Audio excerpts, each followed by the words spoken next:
letting go of the person you love the most, hindi lang siya about choosing peace. Minsan, it's choosing to break your own heart just so you can finally breathe again. Kasi ang totoo, love isn't supposed to feel like ikaw lang ang may dala ng lahat. Hindi dapat ikaw lang yung lumalaban habang unti-unti mong nawawala yung sarili mo. May mga love na ang ganda sa simula. Pero habang tumatagal, ikaw na lang yung nauubos. Not because you stop loving, but because you love too much na wala ka nang tinira para sa sarili mo.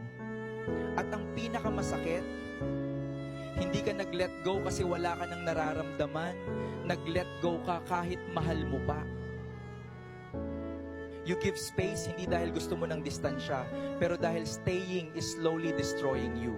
Umalis ka hindi dahil madali, hindi dahil yun na lang yung paraan para iligtas mo yung sarili mo.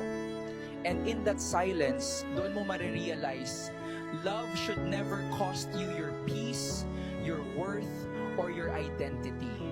Minsan sa nagdadasal tayo, Lord, ibalik mo siya.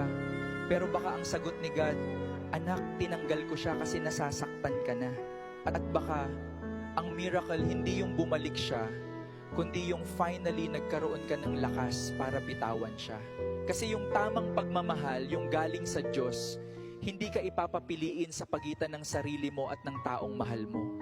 Kasi minsan, yung pinakamasakit na love, yun yung kailangan mong isurrender kay God. Hindi dahil hindi siya totoo, kundi dahil you deserve a love that heals, not one that slowly kills you.